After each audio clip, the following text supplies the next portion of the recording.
Bapak, Ibu, Saudara-saudari, adik-adik kaum muda yang terkasih, Shalom, berkah dalam. Apa kabar hari ini? Saya percaya bahwa Tuhan senantiasa memberikan rahmat yang masing-masing Anda butuhkan saat ini. Kembali pada hari ini, kita mau diteguhkan oleh firman Tuhan. Maka mari kita siapkan hati kita. Tuhan sertamu dan sertamu juga. Inilah Injil Yesus Kristus menurut Santo Markus. Dimuliakanlah Tuhan.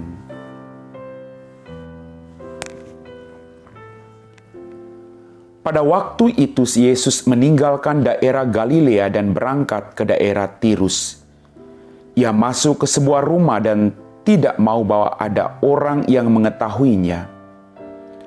Tetapi kedatangannya tidak dapat dirahasiakan. Malah di situ ada seorang ibu yang anak perempuannya kerasukan roh jahat. Begitu mendengar tentang Yesus, ibu itu datang dan tersungkur di depan kakinya. Ibu itu seorang Yunani berkebangsaan Siro-Fenisia. Ia memohon kepada Yesus supaya mengusir setan dari anaknya.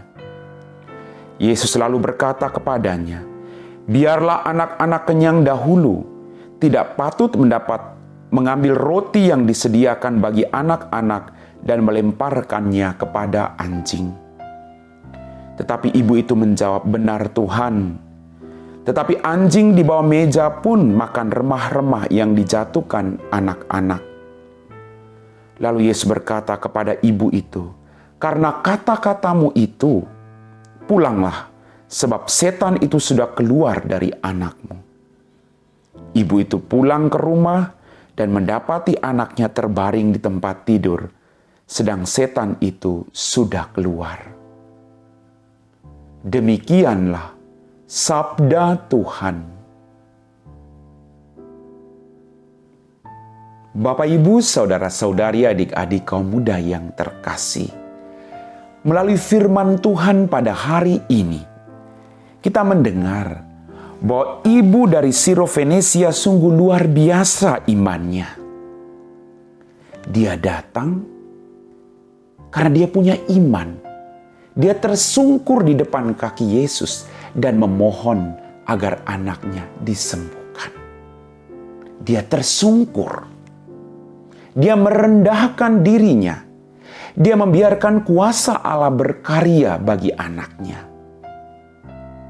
Bapak, Ibu, Saudara-saudariku yang terkasih, iman perempuan ini sungguh diuji oleh Yesus. Ia direndahkan sampai serendah-rendahnya, tapi imannya tetap kuat dan tahan uji. Kadang kita berdoa, kadang kita berbuat baik, kadang kita sering ke gereja, lalu kita mengatakan, "Saya berdoa, tapi doa saya belum dikabulkan Tuhan." Yang lain tidak berdoa, kok sering sekali doanya dikabulkan. Bapak, Ibu, justru disinilah Tuhan melihat iman kita. Apakah kita tetap datang tersungkur, ataukah kita puas dengan segala mujizat yang kita terima? Apakah kita mau terus datang dan tersungkur di depan kaki Yesus? Janganlah gentar, manakala harus menghadapi ujian demi ujian dalam kehidupan kita. Tuhan mengajak kita untuk tetap bertahan. Kegagalan dan keberhasilan tidak berada jauh dari kehidupan kita masing-masing. Kegagalan adalah saat di mana kita berhenti untuk melangkah menuju pintu keberhasilan yang ada di depannya. Tapi justru kegagalan mengajak kita untuk semakin bertekun mencapai kesuksesan itu dalam kehidupan kita.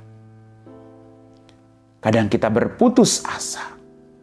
Maka gagal yang sesungguhnya adalah ketika kita berhenti untuk terus mencoba. Tidak ada kegagalan.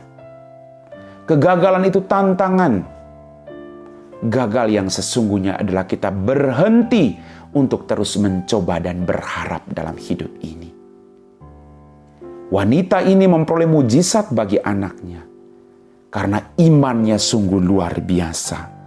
Maka mari kita belajar dari iman si perempuan ini tentang arti perjuangan dengan sikap yang rendah hati. Dia tahu dan sadar bahwa dia sedang berhadapan dengan Tuhan. Kerendahan hati tanpa batas membuatnya kuat bertahan demi kehidupan yang sungguh-sungguh berharga itu. Amin. Bapak, Ibu, saudara-saudari, adik-adik kaum muda yang terkasih, kita telah diteguhkan oleh firman Tuhan. Mujizat terjadi ketika orang datang memohon kepada Tuhan. Dia tersungkur di bawah kaki Tuhan dengan iman. Sekalipun dia direndahkan, sekalipun doa-doanya belum terjawab, dia tetap tersungkur dan berharap kepada Tuhan. Mari kita lakukan hal yang sama. Kita siapkan hati kita untuk berdoa. Dalam nama Bapa dan Putra dan Roh Kudus. Amin. Ya Tuhan Allah Bapa kami dalam kerajaan surga, terima kasih atas rahmat kehidupan, berkat berlimpah yang masih Engkau berikan kepada setiap kami. Ampuni dosa-dosa kami. Tambahkan iman kami Tuhan, agar dalam situasi apapun kami terus datang dan berharap kepadamu, serta mengandalkan Engkau. Yesus, kami berdoa bagi orang-orang sakit. Semoga Engkau mengulurkan tangan-Mu untuk menjamah mereka, memberikan mereka rahmat kesembuhan.